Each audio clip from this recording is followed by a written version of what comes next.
Hello दोस्तों, VS classes for you में स्वागत है आपका। हम आज आपके लिए एक नया वीडियो लेकर आ गए हैं आपके डेली करंट अफेयर्स का। तो चलिए स्टार्ट करते हैं। देखते हैं पहला क्वेश्चन। पहला है कि हाल ही में किस देश ने 2021 में स्टॉप टीबी पार्टनरशिप बोर्ड के अध्यक्ष के रूप में कार्यभार संभाला है? तो ये संभाला है भारत ने। भारत के केंद्रीय स्वास्थ्य और परिवार कल्याण मंत्री मनसुख मंडाविया ने स्टॉप टीबी पार्टनरशिप बोर्ड के अध्यक्ष के रूप में कार्यभार संभाला। स्टॉप टीबी बोर्ड के निवर्तमान अध्यक्ष पूर्व केंद्रीय स्वास्थ्य और परिवार कल्याण मंत्री डॉक्टर हर्षवर्धन थे। स्टॉप टीबी जो पार्टनरशिप है वो क्षय रोग टीबी के खिलाफ लड़ने के लिए दुनिया में एक अद्वितीय अंतर्राष्ट्रीय निकाय के रूप में मान्यता प्राप्त है। किसके लिए? टीबी का जो रोग है उसके खिलाफ लड़ने के लिए। और भारत 2025 तक जो देश में टीबी को ख़त्म करने के लिए प्रतिबद्ध है। कितने तक? 2025 तक भारत टीबी को ख़त्म करने के लिए प्रतिबद्ध है। भारत का लक्ष्य क्या है? 2025 तक देश से टीबी को बिल्कुल ख़त्म करना। तो कौन बना है स्टॉप टीबी पार्टनरशिप बोर्ड का अध्यक्ष? तो ये बना भारत के कल्याण स्वास्थ्य मंत्री मनसुख मंडाविया। चलिए अगला है, एचएसबीसी बैंक इंडिया के नए मुख्य कार्यकारी अधिकारी कौन बने हैं? सीईओ कौन बने हैं? तो ये बने हैं हितेंद्र दवे। हितेंद्र दवे को एचएसबीसी इंडिया के नए सीईओ बनाए गए हैं। वो भारतीय रिजर्व बैंक ने हितेंद्र दवे को एचएसबीसी के मुख्य कार्यकारी अधिकारी के रूप में नियुक्त किया है। और आरबीआई ने 24 अगस्त 2021 से उनकी नियुक्ति कर दी है और अब वो अगले 3 साल तक इस पद पर नियुक्त रहेंगे। एचएसबीसी है जो एचएसबीसी बैंक है, इसकी स्थापना 1853 में हुई थी और इसका मुख्यालय है मुंबई में। और अभी इसके सीईओ कौन हो गए हैं? वो हो गए हितेंद्र दवे। चलिए अगला है, महिला सशक्तिकरण पर पहले G20 मंत्री स्तरीय सम्मेलन का आयोजित किस देश में हुआ? तो ये हुआ है इटली में। कहाँ पर हुआ है? इटली में। इस सम्मेलन में स्मृति ईरानी ने लैंगिक समानता को बढ़ावा देने, बेहतर स्वास्थ्य सेवा सुनिश्चित करने और महिलाओं की सुरक्षा को मजबूत करने की दिशा में प्रधानमंत्री नरेंद्र मोदी के नेतृत्व वाली सरकार द्वारा भारत में की गई विभिन्न पहलों पर प्रकाश डाला। और भारत की तरफ से जो अध्यक्षता है वो किसने की है? स्मृति ईरानी ने। और कहाँ पर हुआ है ये महिला सशक्तिकरण पर पहले G20 मंत्री स्तरीय सम्मेलन का आयोजन? तो ये हुआ इटली में और अध्यक्षता भारत की तरफ से स्मृति ईरानी ने। स्मृति ईरानी केंद्रीय महिला और बाल विकास मंत्री। G20 को क्या बोलते हैं? Group of 20। और G20 का जो 18वां जो सम्मेलन होगा वो कहाँ पर होगा? वो होगा भारत में। कहाँ पर होगा? भारत में 2023 में। अभी कौन सा हुआ था? 16वां सम्मेलन हुआ था इटली में। 17वां होगा 2022 में इंडोनेशिया में और 18वां होगा भारत में। कहाँ पर होगा? भारत में 2023 में। चलिए अगला क्वेश्चन है, बेरोजगार युवाओं के लिए मेरा काम मेरा मान योजना किस राज्य सरकार ने शुरू की है? तो ये शुरू की है पंजाब सरकार ने। पंजाब में युवाओं को रोजगार मुहैया कराने के लिए एक नई ये योजना स्टार्ट की गई है जिसका नाम है मेरा काम मेरा मान। इस नई योजना के तहत जो वहाँ के जो बेरोजगार युवा हैं उनको अपने कौशल में सुधार करने में मदद मिलेगी और उनके लिए नौकरी के अवसर भी बढ़ेंगे। और इस योजना के तहत जो बेरोजगार जो युवा हैं उनको 12 महीने की ट्रेनिंग दी जाएगी और साथ ही उन्हें 2500 रुपये प्रति महीना बेरोजगारी भत्ता दिया जाएगा। कितना रुपये? 2500 रुपये प्रति महीना इनको बेरोजगारी भत्ता भी दिया जाएगा। चलिए पंजाब की बात करते हैं। तो पंजाब राज्य की स्थापना 1 नवंबर 1966 को, जब ये हरियाणा और पंजाब अलग हुए। पंजाब की राजधानी चंडीगढ़ और पंजाब के जो गवर्नर हैं अभी राज्यपाल हैं वो है विजेंद्र पाल सिंह बदनौर और मुख्यमंत्री है कैप्टन अमरिंदर सिंह। चलिए आगे देखते हैं। आगे है ई श्रम पोर्टल किस मंत्रालय द्वारा लॉन्च किया गया? ये लॉन्च किया गया है श्रम और रोजगार मंत्रालय के द्वारा। श्रम और रोजगार मंत्रालय ने ई श्रम पोर्टल को लॉन्च कर दिया है अभी।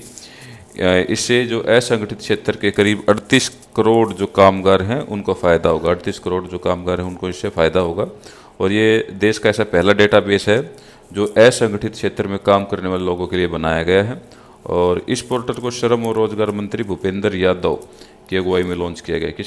किसने लॉन्च किया है? श्रम और रोजगार मंत्री भूपेंद्र यादव ने। सरकार इस पोर्टल के जरिए नेशनल डेटाबेस तैयार करेगी और इस पहल के तहत कामगारों के लिए ई श्रम कार्ड जारी किए जाएंगे। और इस कार्ड में 12 अंकों का एक यूनिक नंबर होगा और ये कार्ड पूरे देश में हर जगह वैध होगा। मतलब इससे क्या होगा कि जो ये असंगठित क्षेत्र के जो ये कामगार हैं, जो मजदूर वर्ग हैं, इनको देश के हर कोने में कार्य मिलेगा। तो और उनका पूरा का पूरा डेटाबेस है वो इस कार्ड में होगा। कौन सा है ये? ई श्रम पोर्टल। कौन सा है? ई श्रम पोर्टल। इसमें कार्ड भी जारी किया जाएगा 12 यूनिक नंबर का। तो चलिए अगला देखते हैं। अगला है कि किस राज्य सरकार ने 1000 मॉडल आंगनवाड़ी केंद्र स्थापित करने की घोषणा की? तो ये घोषणा की है असम राज्य सरकार ने। असम राज्य सरकार ने 1000 मॉडल आंगनवाड़ी केंद्र स्थापित करने की घोषणा की है।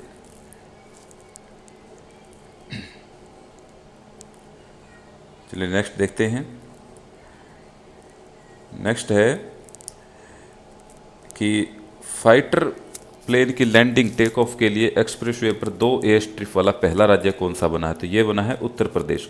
उत्तर प्रदेश में राजधानी लखनऊ के लिए से लेकर गाजीपुर तक बंद रहे पूर्वांचल एक्सप्रेसवे पर भी एयर स्ट्रिप बनकर तैयार हो गई। कौन थी एयर स्ट्रिप? वहाँ पर बनकर तैयार हो गई है लखनऊ से गाजीपुर तक बंद रहे पूर्वांचल एक्सप्रेसवे पर।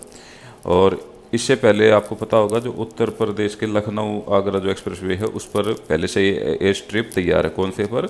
लखनऊ आगरा एक्सप्रेसवे पर पहले से ही एयर स्ट्रिप तैयार है। चलिए अगला है कि ऑनलाइन बाढ़ रिपोर्टिंग प्रणाली को अपनाने वाले भारत का पहला राज्य कौन सा है? तो इस प्रणाली को अपनाने वाला, ऑनलाइन बाढ़ रिपोर्टिंग प्रणाली को अपनाने वाला पहला राज्य है असम।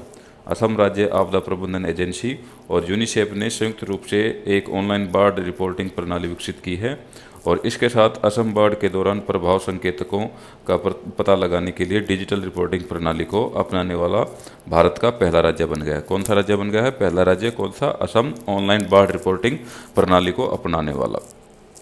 अगला है भारत की पहली इलेक्ट्रिक वाहन लिथियम बैटरी संयंत्र किस राज्य में स्थापित किया जाएगा? तो ये स्थापित किया जाएगा कर्नाटक में। कहाँ पर? कर्नाटक में भारत का पहला लिथियम आयन बैटरी पार्ट्स को अब कर्नाटक में बनाया जाएगा।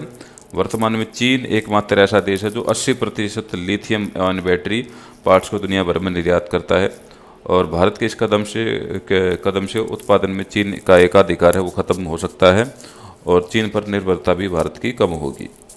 चलिए अगला है, ये वन लाइनर्स है, अब ये करते जल्दी जल्दी कि भारत का पहला 14 लेन वाला एक्सप्रेसवे कौन सा बन गया है? तो ये बन गया है दिल्ली मेरठ एक्सप्रेसवे। और ये दिल्ली मेरठ जो एक्सप्रेसवे है ये पूरी तरह सिग्नल फ्री है। 14 लेन का पहला एक्सप्रेसवे बन गया है ये भारत का। चलिए अगला है, भारत का पहला राज्य केंद्र शासित प्रदेश कौन सा है जिसे टीबी फ्री घोषित किया गया है? तो ये किया गया है लक्षद्वीप को। लक्षद्वीप भारत का पहला ऐसा राज्य है जिसको टीबी फ्री कर दिया गया है और आपको पता ही होगा भारत ने 2025 तक टीबी को ख़त्म करने का लक्ष्य रखा है। नेक्स्ट है, भारत का पहला वन चिकित्सा केंद्र किस राज्य में खोला गया? तो ये खोला गया उत्तराखंड में। उत्तराखंड वन अनुसंधान की ओर से रानीखेत में जापानी तकनीक पर आधारित देश के पहले हीलिंग स्टेशन वन चिकित्सा केंद्र की स्थापना की गई है। चलिए अगला है, पेपरलेस बजट प्रस्तुत करने वाला भारत का पहला राज्य कौन सा बन गया है? तो ये है उत्तर प्रदेश। उत्तर प्रदेश ऐसा पहला भारतीय राज्य बन गया है जिसने सबसे पहले कागज रहित बजट को पेश किया है और राज्य के वित्त मंत्री सुरेश खन्ना ने 22 फरवरी 2021 को पेपर मोड पर वित्तीय वर्ष 2021-22 के लिए राज्य का बजट पेश किया है। चलिए अगला है, भारत का पहला केंद्रीकृत एसी रेलवे टर्मिनल कहाँ स्थापित किया जाएगा? तो ये किया जाएगा बेंगलुरु में। यह टर्मिनल रेल यात्रियों के लिए हवाई अड्डे जैसा अनुभव प्रदान करेगा और वर्तमान में रेलवे स्टेशनों पर रिटायरिंग रूम जैसे कुछ स्थान वातानुकूलित हैं, लेकिन इस टर्मिनल पर केंद्रीकृत एसी प्रणाली होगी। मतलब इसमें हर जगह एसी होगा, पूरी तरह ये एसी मतलब एसी रेलवे टर्मिनल ये होगा। कहाँ पर? बेंगलुरु में। चलिए अगला है, भारत का पहला जेंडर पार्क किस राज्य में बनाया जा रहा है? तो ये बनाया जा रहा है केरल में। राज्य में लैंगिक समानता लाने के लिए ये पार्क बनाया जा रहा है और इस पार्क के अंतर्गत जेंडर म्यूजियम, जेंडर लाइब्रेरी आदि भी शामिल हैं और भारत का पहला जेंडर हब वैसे तमिलनाडु राज्य में स्थापित किया गया है। जेंडर हब तमिलनाडु राज्य में स्थापित किया गया है और जेंडर पार्क कहाँ पर बनाया जा रहा है? ये केरल में। भारत का पहला एथेनॉल प्लांट कहाँ पर स्थापित किया गया है? अगला क्वेश्चन ये, भारत का पहला एथेनॉल प्लांट तो ये स्थापित किया जाएगा कहाँ पर? छत्तीसगढ़ में। भारत का पहला एथेनॉल प्लांट कहाँ पर स्थापित किया जाएगा? छत्तीसगढ़ में। चलिए वन लाइनर्स हैं, supreme court legal services committee का अध्यक्ष किसे नियुक्त किया गया है? तो ये किया गया है AM खानविलकर को। अगला है, किस केंद्रीय मंत्री ने किसानों के लिए राष्ट्रीय खाद्य और पोषण अभियान का शुभारंभ किया? तो ये किया है कृषि मंत्री नरेंद्र सिंह तोमर ने। अगला है, IDFC फर्स्ट बैंक का प्रमुख किसे नियुक्त किया गया? तो नियुक्त किया गया संजीव चौधरी को। बार्सिलोना ओपन चेस टूर्नामेंट 2021 का खिताब किसने जीता?